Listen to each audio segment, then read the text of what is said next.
so many policymakers say that they're all about rural revitalization and they want to keep, rural communities in New York alive. But if we're closing down rural schools, that seems to really run counter to that intention. And you're right, there is not a lot of retrospective research to look at, okay, we said we were going to save this amount of money. Did we actually save this amount of money? Or what happened to the students that experienced the closure?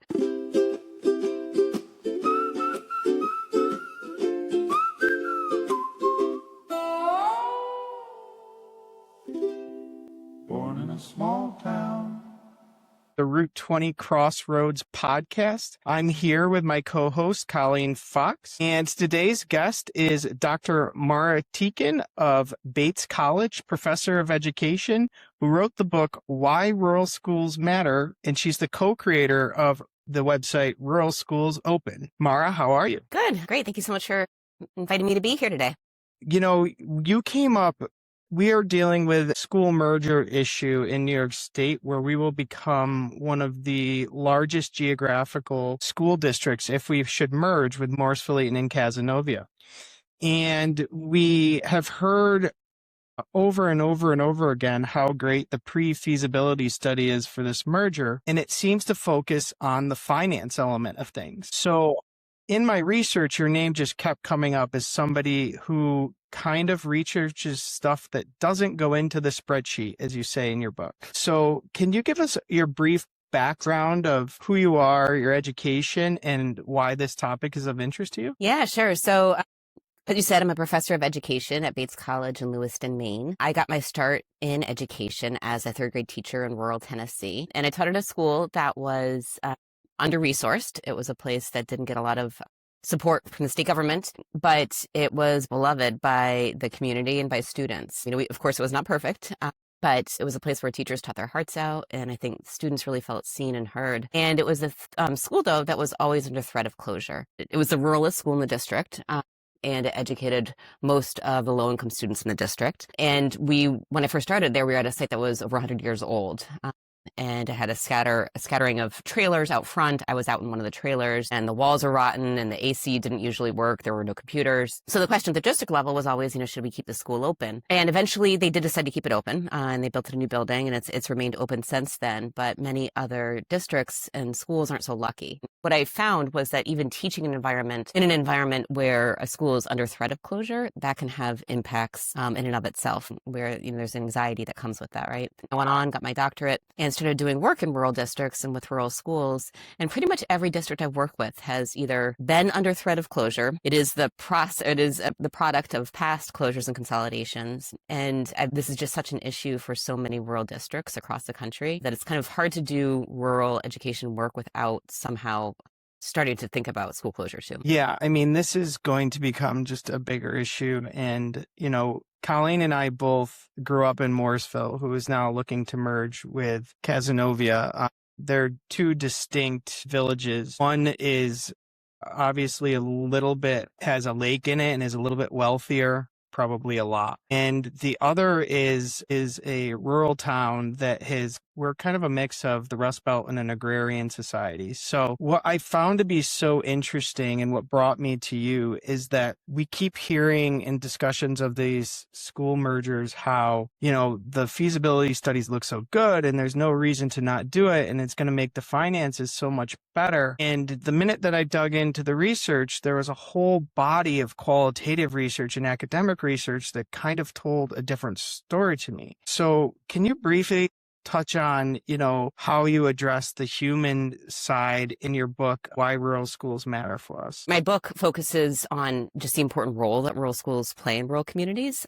And how, of course, they educate the children, but they also can bring all these important social and cultural and economic benefits to rural communities. So a rural school is often the largest employer in a rural place. It might support the other little businesses in the town as well. So think of the little diner that gets crowded with customers after a Friday night football game, or even the local service station that it fills up the buses before their morning route, and so they make money. So we know that rural schools have all these kind of economic benefits that are super important for communities, and it's also a place where people gather. It's a place where people come together, and not just the children, but the adults too, whether they're chaperoning the school dance together or they are working to raise money for a new roof for the gymnasium. So many adult relationships are centered in school buildings too. And so, that work really got me thinking about, well, what happens then when schools disappear, when they are closed? And so I'm doing some research now that's looking directly at that. And as a part of that work, I've also been digging into the research just like you did and looking at, well, what does the research say about the benefits or the effects of school closure? And, the first thing I'll say at the outset is it really varies from community to community and from school to school. So a lot will depend on the exact factors at play. So like the exact demographics or the histories between the two towns, the economic impacts, all of those kinds of things. So, I can't say for certain what will happen in any particular place, but what the research generally suggests is that there's a number of effects. So we can kind of break those down into student effects, community effects, and fiscal effects. So at the student level, what we tend to see is a negative short-term impact on students' academics. So test scores tend to go down in the year before and after a closure. The long-term effects are a little bit more mixed. So if students get rerouted to or sent to a higher performing school, their test scores can actually go up. But what we know is that oftentimes they're not sent to a better school. And then there is also some recent research that shows there can be long-term impacts on students' college going, for example, or their employment outcomes years later. And then we look at like kind of the social effects for students. Closure, of course, can disrupt students' relationships with peers and with teachers. There can be an increase in absenteeism, more behavioral issues. Sometimes students are sent to a school that has more extracurricular options, but they can only access those options, of course, if there is transportation for them, for example, or the number of spots in those extracurriculars isn't limited. And so, a lot will depend on what kind of supports are put in place to ensure that. And then if we kind of broaden out to the community, we tend to see that parental involvement tends to decrease after a school closure. And this is presumably because parents have to go farther in order to be able to access that school now. Also, they might be less attached to the school. There might be less trust there. There's very little research on what happens to communities, but we know that school closures can reduce the economic activity in a community. So it might have impacts on local businesses and it can reduce jobs. And, those kinds of effects might be particularly pronounced for lower income rural communities as well. And then looking at the financial impacts of closure, again, there's not great research here. There is surprisingly few studies looking at, you talk about the feasibility studies. So there's a lot of prospective research done, right? There's not a lot of work done after the closure to see if it actually saved the money that was projected. But what we find is that oftentimes it's a wash, and there really isn't much savings that come with a closure. And this is because staff is a district's largest line item, and usually staff is not reduced as a part of closure. Usually pre-closure, the schools are kind of operating on a pretty thin margin there. And the receiving schools might require some pretty costly renovations in order to accept the new students. So that can jack prices up as well. And then, of course, transportation costs might rise with the new arrangement. School closure seems to disproportionately impact low-income communities and Black communities. So school closure is not something that happens kind of equally across the board. Also, many of the effects might be more pronounced for low-income families that lack transportation because they, of course, they can't go to the conference at school now because it's that much farther away and they've got no way of getting there. Or they have the car, but gas costs that much more. So much of the existing research, I think, it at least raises some really important questions that school district leaders should be thinking about when they're considering closure, because a lot of the assumed benefits don't necessarily pan out, or they certainly don't pan out without a lot of planning and supports put in place to ensure that, for example, access is maintained. Yeah, you raise a really valid point there.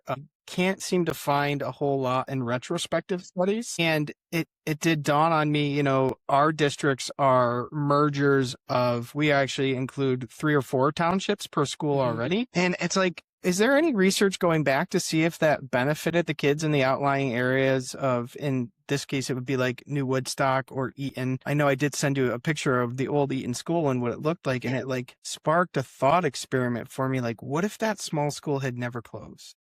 Right. I think it's a really good question. I think broadly this also raises some bigger questions about how do we feel about rural communities, right? And so many policymakers say that they're all about rural revitalization and they want to keep, rural communities in New York alive.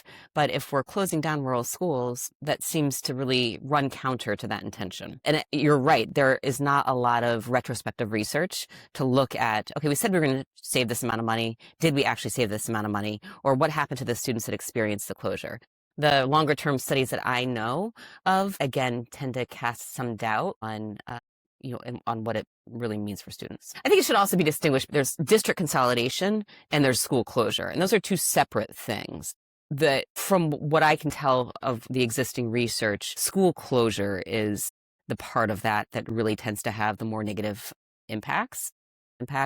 District consolidation, if you're sharing resources, that can, perhaps lead to, Sure. more opportunities, more resources. Again, it's the closure that I think can have more negative impacts, again, especially when it's related to not very good planning. What do folks in Morrisville tend to feel about this potential closure? The talking points are all, it's a financial ladder out of the hole. That is like the word that keeps being used. I would say, what's important to know about this particular school in Morrisville Eaton is that it's going to be their high school, and they have state-of-the-art music room, state-of-the-art band room. I was there for my daughter's dance recital, and there must have been a playoff baseball game going on. It's basically built in the middle of a farm field, and there's no parking lot around the baseball field, or at least it's not big enough. And there was just trucks lining the grass, and you could hear the roar of the crowd. I moonlight as a referee, so I ref a lot of high school games, and the vibe around some of these small school, rural school games is just way more electric. It's like the whole town comes out. Yeah. What I was reading in your book is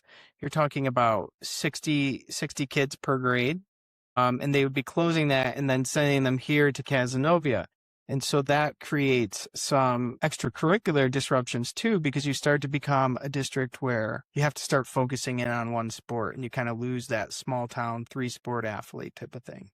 Yeah, there can become an issue of access where if, the new consolidated football team, for example, only has a certain number of spots, and now you've got almost double the number of players that are competing for those spots. And so these are the kinds of issues of access, I think, that get pretty complicated with closures, again, especially if they're not done with a lot of planning and a lot of care to ensure that there really is equal representation, equal access to those opportunities. I mean, I'm also curious, is anyone talking about closing Cazenovia and keeping Morrisville open because of their superior facilities, it sounds like? No, what's interesting? That is not a topic of conversation. And what I've heard is that just comes up is that, Cazenovia would never let their kids be sent over there. And it kind of gets into like an icky type of thing where already out of the gate, we're, Colleen and I are kind of taking it on the chin a little bit, saying like, oh, now that these two have moved out of Morrisville and they're being persnickety and thumbing our noses at us. And that's really not the case. So it's like, we haven't even merged yet. And I'm kind of interested for somebody to research those issues that come up when you do have a school that's a little bit more wealthy merging with a school that's been hit a little bit harder economically. Yeah. So you're pointing to class dynamics, right? There's some definite class differences between the towns. I think it's probably a lot more complicated in terms of people's lived experiences, but there definitely is kind of like a broad class differential between the two communities. And it's especially apparent maybe among adults, right? And that's affecting all of this. And so I think you're right. It might actually be part of the reason why Cazenovia is like, no one's talking about possibly closing that school. I think it also will probably shape dynamics, or it could shape dynamics in the school building for students too. There is some research, and a dear friend of mine, Donna San Antonio, did some of this work, and she looked at a consolidation that was in middle school, and it involved a lower wealth community and a higher wealth community. And the students, like that mattered to their experiences. There was a bullying dynamic happening.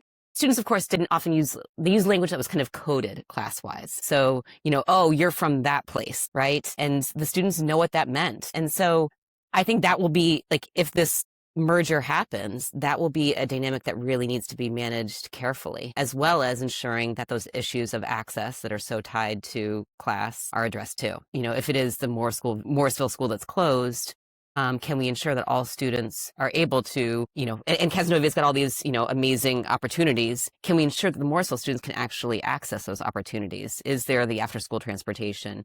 Do we, somehow double the size of the football team to make sure that everyone's got a spot in it, or whatever it is? Those are really, really complicated. Mm-hmm. Yeah. I mean, again, the research here is not great. There's not a lot of it. Most states don't put restrictions on the amount of time a kid should be on a bus, which seems a little bit bizarre to me. But, I've worked with districts where the students spend up to 4 hours a day on the bus. That's like, a quarter of their waking hours or more. Those bus rides can sometimes be unsafe. And, so there's kind of the risks and dangers that come with that. You might be breathing bust fumes. Again, not good. And this, of course, is time that is taken away from maybe being able to do homework or being able to do an extracurricular or spend time with your family. So those considerations are important. You're talking about the merger at this point would be a high school merger. But if down the road it becomes an issue of elementary school students, that's a whole nother set of concerns where just, is it even developmentally appropriate to ask a child to be sitting for 4 hours a day?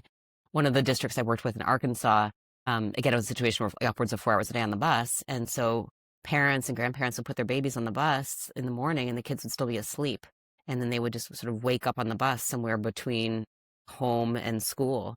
And then start their school day. So these are, really, really long distances that sometimes occur because of consolidation. And of course, this is also in the environment of, we're still in a nationwide bus driver shortage. So, Yeah. you were talking about your kids on the bus for 50 minutes when it's really a 10-minute drive. In part, that's probably because of, bus driver shortages. So where are you going to find the bus drivers to be able to do this? And of course, the price of gasoline is quite high right now. Another way this ends up playing out class-wise is, so many parents will just say, well, this is ridiculous. I can't do this to my child. So then the folks that can afford it, or they're not working the long hours, they're the ones that end up transporting their kids to school instead of taking the bus. And so then there becomes a sort of disparate experience of getting to school where the wealthier children from both districts are the ones that are, their parents are able to take them. And it's kids whose parents don't have the transportation or are working that have to ride the bus. So again, experiences end up really, really kind of filtering out by income level of family. Right. On one hand, they're saying you're going to have economies of scale here, but then as they talk about how they're going to keep the bus runs to an hour and 20 minutes, they're implying that they're going to add more buses. You're going to have more half full buses in an era with a bus driver. We have a severe bus driver shortage around here. There's all these promises being made by consultants, and it speaks to what does the retrospective research, where we also sort of started the conversation, you got to look at what factors go into the model, right, when they are doing these kind of prospective outlooks. So are they factoring in the additional costs that might come with the bus rides, or are they factoring in the fact that, hey, well, New York State regulation says that classrooms need to be X square footage for this number of kids. Oh, that means that we'd actually have to renovate 14 of our classrooms. So it's, and then of course those models don't usually account for the impacts to local communities. And so the things are kind of seen as not school related, but matter so much for a town's economic and social viability. Are you familiar with Joe Bard at all and his research? He's from NR. Yeah, I've seen, it's a little bit dated, I think, but I've seen some of it. Yeah, I really liked what he put out though, because I'm a historian by trade, but it puts out a long history of school mergers going back to the 1930s. And in there, it talks about some research basically saying that there's, the state government distrust of rural communities running their own schools, although they don't come out and say that. But the more you look into this and the more you look at standardized testing, and let's not get into No Child Left Behind, we have one of the highest educated teachers in the country. Every teacher has to have a master's degree.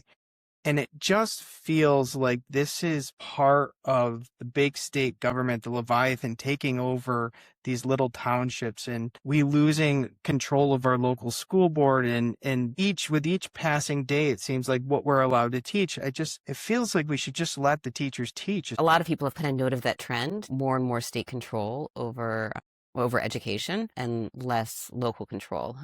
And, kind of depending on where you sit is sort of how you feel about that. And of course, it might be sort of a mixed bag, right? Maybe there's some areas in which state control might be necessary, others in which we feel like state control, it's overreach.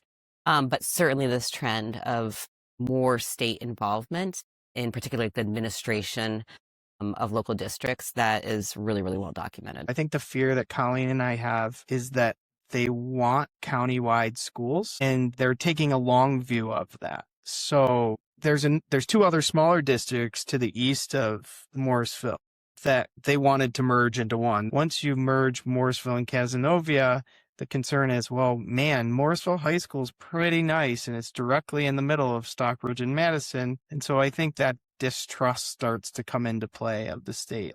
Do we really want to go to the model of Florida, Virginia, North Carolina, South Carolina? Are they like shining examples of the country? I think it's hard to know. I mean, these are hard questions. I don't envy the state government for having to think about, like, how do we equitably distribute resources when the situations that individual students find themselves in are so different, right? So those are certainly hard questions. And it's even harder when you're in an area where, populations might be dropping. Maybe the population is graying. Housing prices might be going up too. I would not want to be someone who's in the state government right now trying to figure these things out. What you're noticing is that many states are confronting these same questions. So there was just a big push in Vermont to also go to these sort of super large districts. And for many rural areas, especially where you've got, small numbers of children over vast distances, it's hard to think about how a county system would actually work in such a context. Yeah. Yeah. So as we said before, the research is not great when we look at the effects of closure, right? There's just not a huge body of research there.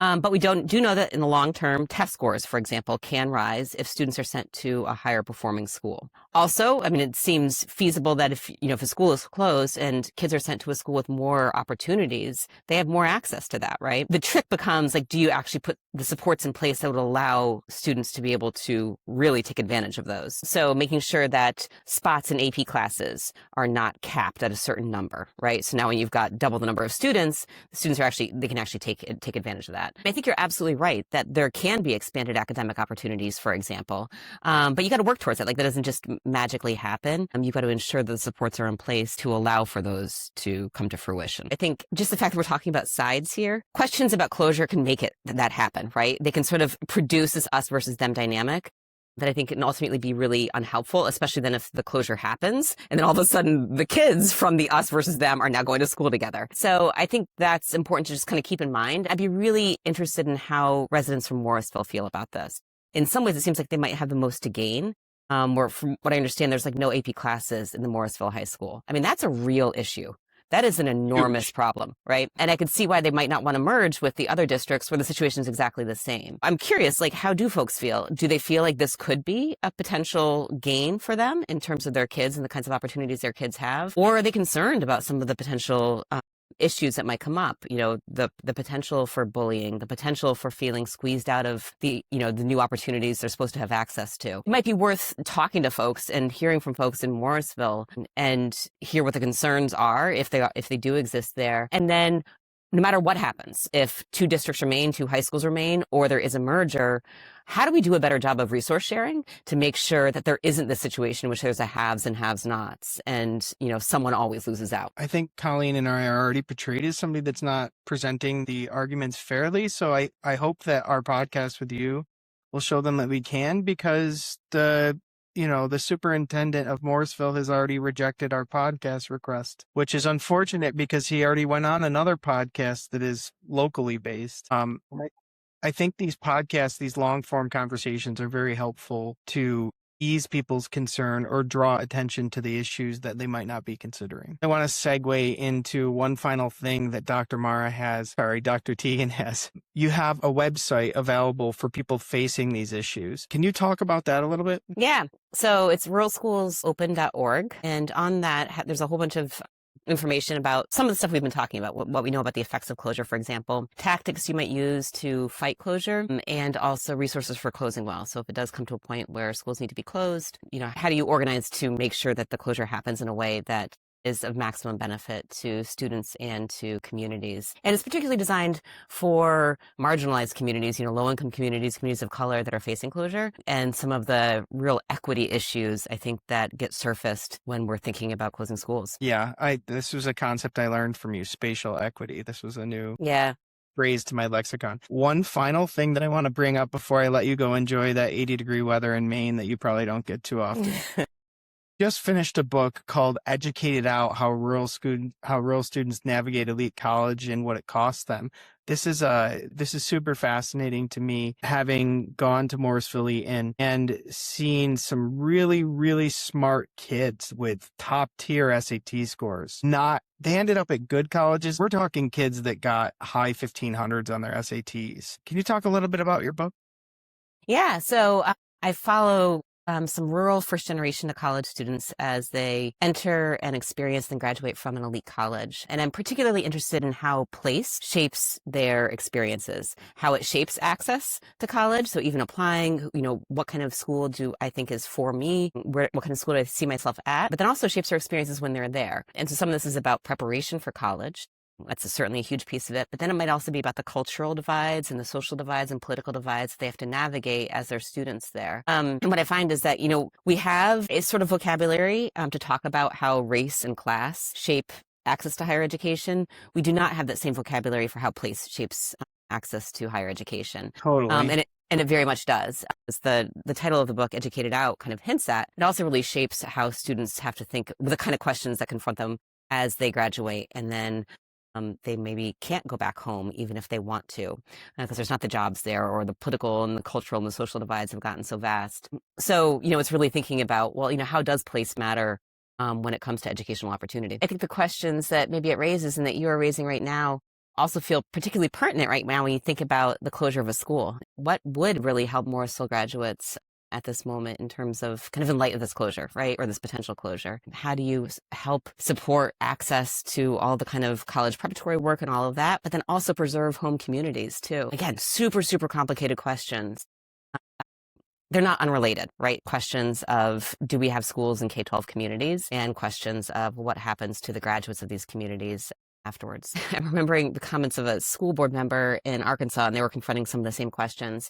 And he talks about the crawdad mentality, this idea like kind of crawfish in a bucket, pulling one another down. And that can be what happens with these really hard questions around closure and consolidation, where communities get pitted against one another. And it's really when we're only able to take a wider view and start thinking about like what's in the best interest of all of us. And I don't know what the answer to that is, right? Like that's not sort of some predetermined answer.